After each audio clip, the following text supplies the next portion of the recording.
Halo semuanya, selamat datang di segmen Analisa. Kembali kita update terkait dengan perkembangan kasus Vina dan juga Eki. Ini tahapan yang sangat genting sekali, karena kalau aku perhatikan dari kedua belah pihak, pihak yang mendukung putusan Ingkrah 8 tahun lalu dengan pihak yang meyakini ini adalah laka lantas tunggal, ini sepertinya mereka melakukan banyak sekali manuver-manuver di media massa ataupun juga sosial media. Ini bukan tanpa alasan, karena saat ini adalah masa yang sangat genting karena Hakim Agung sedang mempertimbangkan apakah akan menerima atau menolak dari sidang PK ke-8 orang yang telah divonis 8 tahun lalu. Salah satu komentar dari Susno Duaji, mantan Kabareskrim Polri, ini juga cukup unik teman-teman, karena beliau kan sudah lebih dari 35 tahun menjadi seorang penyidik, jadi sudah tahulah bagaimana sistem kerja dari seorang penyidik. Beliau mengatakan begini bahwa saya yakin mereka akan menang.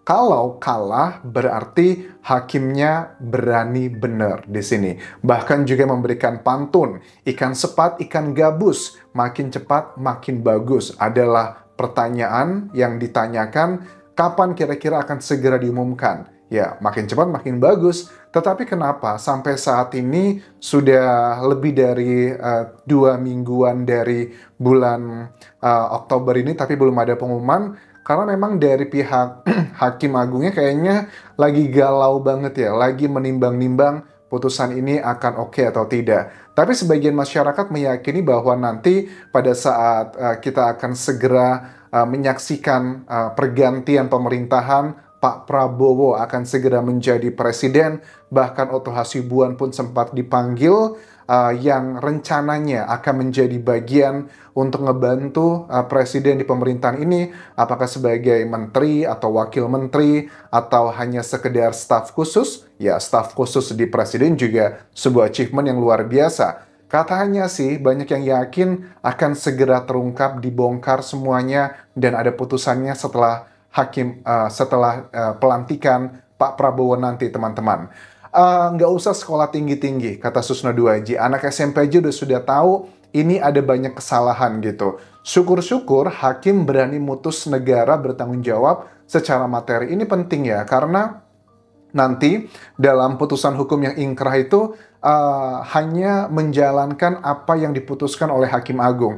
Kalau dalam putusan Hakim Agung nanti di PK-nya dikatakan bahwa ke-8 orang yang telah divonis 8 tahun lalu, peninjauan kembalinya diterima. Itu yang pertama kan ya, poin pertama. Poin kedua misalnya adalah nama baik mereka dipulihkan. Poin ketiga adalah mungkin mereka harus mendapatkan A, B, C, dan D yang sifatnya adalah psikologi, mungkin bantuan secara psikolog untuk memulihkan mental mereka. Tapi yang penting juga adalah, kan banyak masyarakat yang tanya, kalau seandainya mereka nanti bebas dan mereka terbukti tidak bersalah, bisakah mereka mendapatkan kayak dana ganti rugi karena mereka sudah menjalani sebuah peristiwa yang sangat mengerikan dan juga memakan waktu usia produktif mereka 8 tahun di penjara.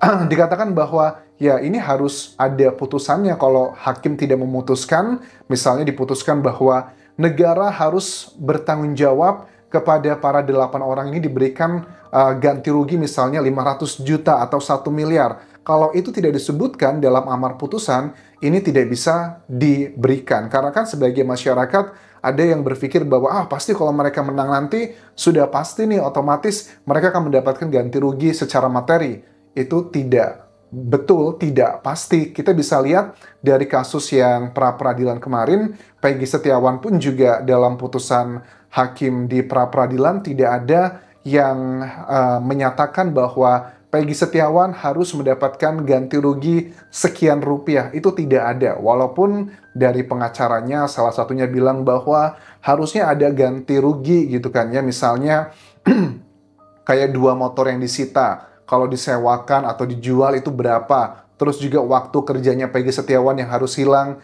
karena harus mendekam dalam penjara. Tapi kan sekarang mereka tidak mengajukan gugatan tersebut. Jadi ya kita lihat nanti ya seperti apa dari hasil putusan Hakim Agung nanti.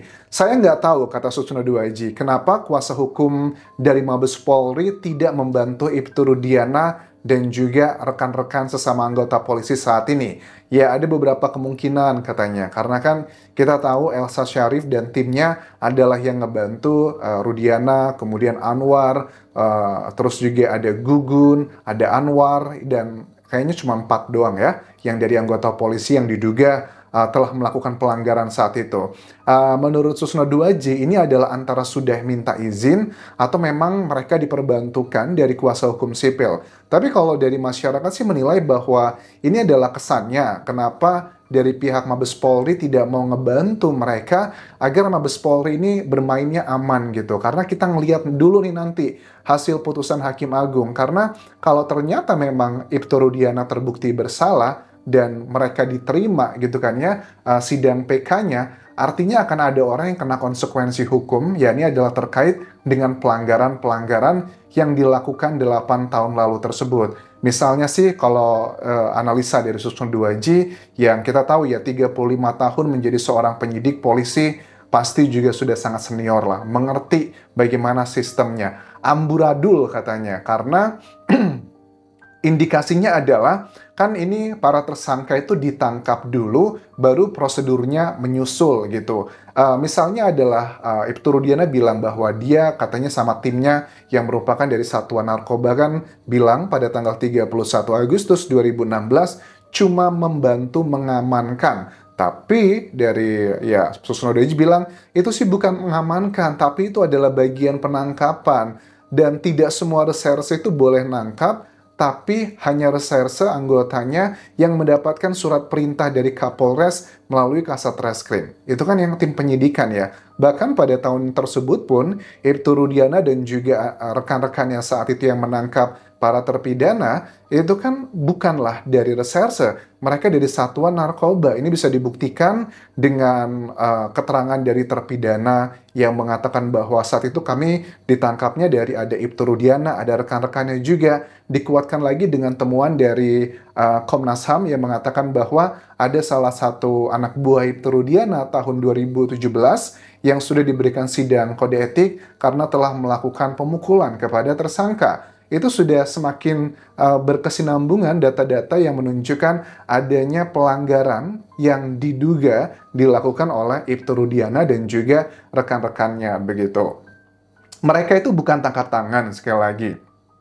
Jadi harus ada serangkaian penyidikan dulu. Ya, ini adalah sebuah ilmu yang standar ya, semua orang ngerti. Kalau kamu tertangkap tangan mencuri atau melakukan tindak pidana, itu bisa langsung ditangkap tanpa nunggu surat perintah, nunggu alat bukti yang kuat. Nggak harus seperti itu. Tapi kan mereka ini kejadian kasusnya Vina dan Eki tanggal 27 Agustus 2016. Mereka ditangkapnya tanggal 31 Agustus 2016. Kok tiba-tiba ujuk-ujuk langsung ditangkap begitu aja hanya karena mendapatkan laporan dari Aep dan Dede ceritanya di tahun 2016 tersebut. Tapi kan sekarang kita tahu Dede membantah apa yang disampaikan Aep tersebut. Kalaupun seandainya yang dikatakan itu benar, kan tidak mungkin secepat itu. Proses melaporkan itu kan harus diuji dulu ya. Untuk menetapkan seseorang sebagai tersangka, itu dibutuhkan 2 alat bukti yang kuat. Nggak boleh langsung tertangkap begitu aja. Alat bukti itu ada 5,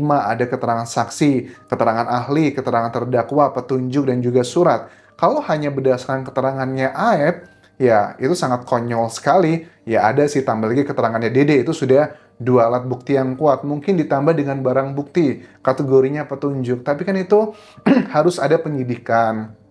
Harus ada dianalisa terlebih dulu, jangan langsung ujuk-ujuk seperti itu. Yang menangkapnya juga ternyata kan Ibtu Rudiana adalah yang leadingnya kalau aku tangkap dari cerita para terpidana. Kemudian juga mengenai Aris Papua yang bilang bahwa dia tidak kenal sama saksi Aldi, dia tidak satu circle dengan Ibtu Rudiana, dan dia juga mengatakan tidak pernah melakukan hal tersebut ke Aldi. Ya, ini semua bisa dibuktikan adalah dengan data-data yang kita juga nggak bisa dipungkiri bahwa Aldi menurut wawancara yang di sejumlah media massa, dia bilang bahwa dia itu pindah dari Papua sejak tahun 2007.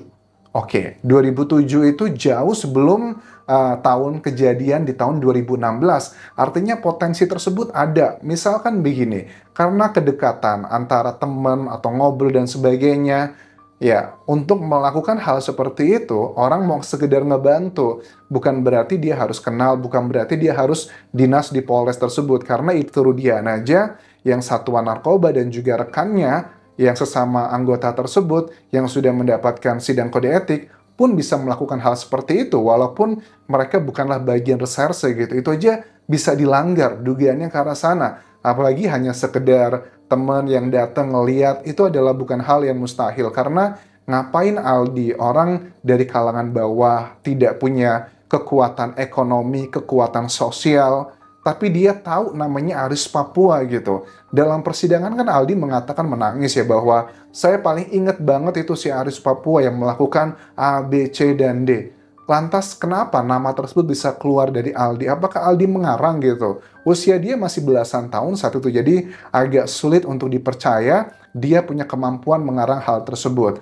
Terkait dengan foto-foto ini juga unik ya, karena menurut Susno Duaji, foto-foto ini kan dari timnya Elsa Sharif juga mengcounter ya.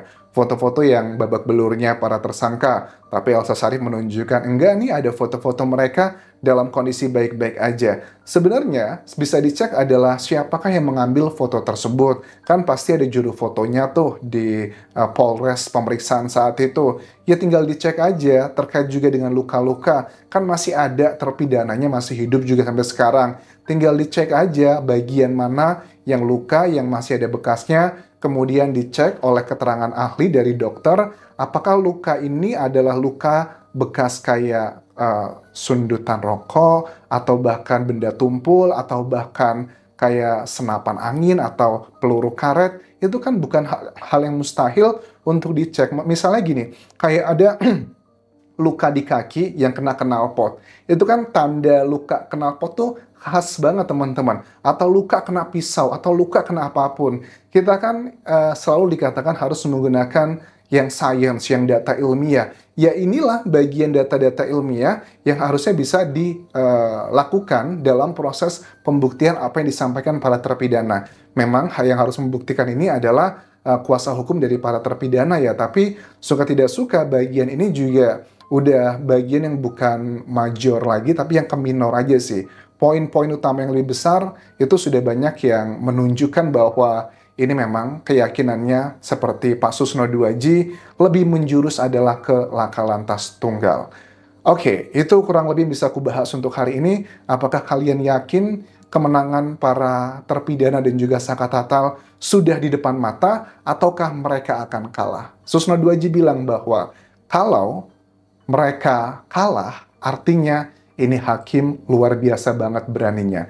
Tapi kalau ini menang, ya memang sudah seharusnya, karena ada banyak hal-hal yang janggal yang menunjukkan bahwa mereka adalah pelakunya, itu banyak yang tidak terbukti teman-teman. Sampai ketemu lagi di video berikutnya, kita terus kawal hingga tuntas. Sampai jumpa.